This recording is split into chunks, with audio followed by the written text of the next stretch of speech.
안녕하세요. 오늘 여러분과 함께 살펴볼 주제는 바로 다중공선성입니다. 회귀 분석 좀 해보셨다면 아마 들어보셨을 텐데요. 이게 모델 신뢰도에 꽤 중요하죠.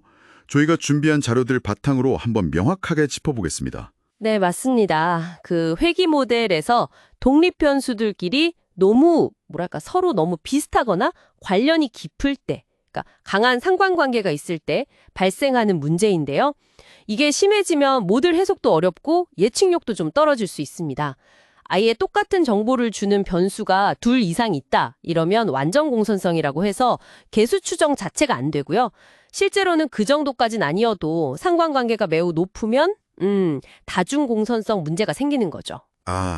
변수들끼리 너무 친해서 문제가 된다니 좀 재밌는 표현인데요. 그럼 구체적으로 어떤 좀 골치 아픈 상황들이 생기나요? 단순히 해석만 어려워지는 건 아닐 것 같은데요? 가장 큰 문제는 역시 그 회계계수가 되게 불안정해진다는 겁니다. 약간 고무줄 같다고 할까요? 데이터가 조금만 바뀌어도 특정 변수의 영향력이 막 커졌다가 작아졌다가 심지어 부호가 확 바뀌기도 하거든요. 부호까지 바뀐다고요? 네, 이러면 어떤 변수가 진짜 중요한 건지 판단하기가 너무 어려워지죠. 게다가 분명히 의미가 있을 것 같은 변수인데도 p-밸류 있잖아요. 그게 높게 나와서 통계적으로 유의미하지 않다, 이렇게 잘못 결론 내릴 수도 있습니다. 그러니까 실제 중요한 변수를 놓칠 수도 있는 거네요? 그렇죠. 변수 중요도 판단에 좀 심각한 오류가 생길 수 있는 거죠. 개수가 그렇게 흔들리고 중요한 변수를 놓칠 수 있다면 모델 자체를 믿기 어려워지겠네요. 그럼 분석 전에 이걸 반드시 확인해야 할 텐데 내 데이터에 이런 문제가 있는지 어떻게 알 수 있을까요? 신호 같은 게 있나요? 네, 가장 많이 쓰는 지표는 역시 분산 팽창지수 VIF입니다. 각 변수가 다른 변수들에 의해서 얼마나 잘 설명되는지를 보는 건데요. 보통 VIF 값이 10. 10이요? 네. 네. 네, 10을 넘으면 다중공선성을 좀 의심해봐야 한다, 이렇게들 얘기합니다. 근데 이게 뭐 절대적인 기준이라기보다는 경험적인 가이드라인이라고 보시면 되고요. 그렇군요. 좀 더 직관적으로는 그 변수들 간의 상관행렬을 직접 보는 것도 방법이에요. 상관계수 절대값이 한 0.8, 그 이상인 쌍이 있는지 확인해 보는 거죠. 0.8이요? 네. 그리고 조건지수라는 것도 있는데 이게 한 30 이상이면 좀 주의 깊게 볼 필요가 있습니다. VIF10이라는 숫자는 그래도 좀 들어보신 분들이 계실 것 같아요. 그럼 만약에 이런 진단 지표들이 좀 위험하다 이렇게 알려주면 어떻게 대처해야 할까요? 문제가 있다는 걸 알았으니 이제 해결을 해야 하잖아요. 네, 몇 가지 전략이 있습니다. 가장 간단한 건 역시 상관관계 높은 변수들 중에서 일부를 그냥 제거하는 거예요. 변수 선택이죠. 근데 이건 좀 조심해야 하는 게 이론적으로 중요할 수 있는 변수를 실수로 뺄 수도 있거든요.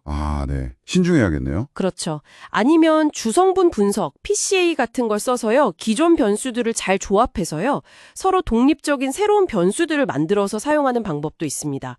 또 다른 방법으로는 변수를 제거하지 않으면서 개수 크기를 좀 인위적으로 줄여서 안정성을 높이는 그 리치 회귀나 라쏘 회귀 같은 규제 기법도 상당히 효과적입니다. 규제 기법이요? 네. 때로는 그냥 데이터를 더 많이 모으는 것만으로도 문제가 좀 완화되기도 하고요. 단순히 변수 빼는 것 말고도 방법이 꽤 다양하네요. 근데 이게 꼭 전통적인 통계 분석 기법에서만 문제인 건 아니고 요즘 많이 쓰는 머신러닝이나 딥러닝 이런 쪽에서도 여전히 중요하다면서요? 네, 맞습니다. 특히 요즘처럼 막 변수가 수백, 수천 개씩 되는 고차원 데이터 있잖아요. 이런 걸 다룰 때는 변수들 사이에 숨어 있는 그런 상관관계가 모델 성능을 떨어뜨리는 주요 원인이 되기도 합니다. 그리고 최근에는 그 딥러닝 모델 내부 아주 복잡한 그 은닉층 안에서도 변수들 간의 공선성 문제가 생길 수 있다, 이런 연구도 진행 중이고요. 딥러닝 내부에서도요? 네. 다행히 자동화된 변수 선택 알고리즘이나 좀 더 발전된 규제 기법들이 이런 복잡한 문제들을 다루는 데 도움을 주고 있습니다. 결국 데이터가 복잡해지고 차원이 높아질수록 이 변수들 간의 관계를 제대로 파악하고 관리하는 게 훨씬 더 중요해지는 거죠. 그렇군요. 이게 단순히 어떤 통계적인 이슈를 넘어서 진짜 우리가 만드는 모델의 어떤 근본적인 안정성, 신뢰도에 관한 문제라고 봐야겠네요. 오늘 다룬 내용들이 여러분 분석하실 때 좀 실질적인 도움이 되었으면 좋겠습니다. 네, 핵심은 그거죠. 모델이 그냥 예측을 잘하는 걸 넘어서 왜 그런 결과가 나왔는지 그 과정을 이해하는 게 중요합니다. 여기서 한번 이런 질문을 던져보고 싶어요. 여러분이 지금 분석하고 있는 데이터, 그 안에 숨어있는 변수들 간의 그 복잡하게 얽힌 관계가 혹시 여러분이 내리려는 최종 결론에 영향을 미치고 있지는 않을까요? 여러분의 분석 결과는 겉으로 보이는 것만큼 정말 단단한가요? 이 질문은 결국 모델링 과정 전체에 걸쳐서 얼마나 신중하게 변수를 관리하고 검증해야 하는지 그 중요성을 다시 한번 생각하게 만드는 것 같습니다.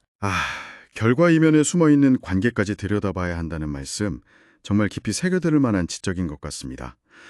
오늘 다중공사성에 대한 이야기 여기서 마무리하도록 하겠습니다.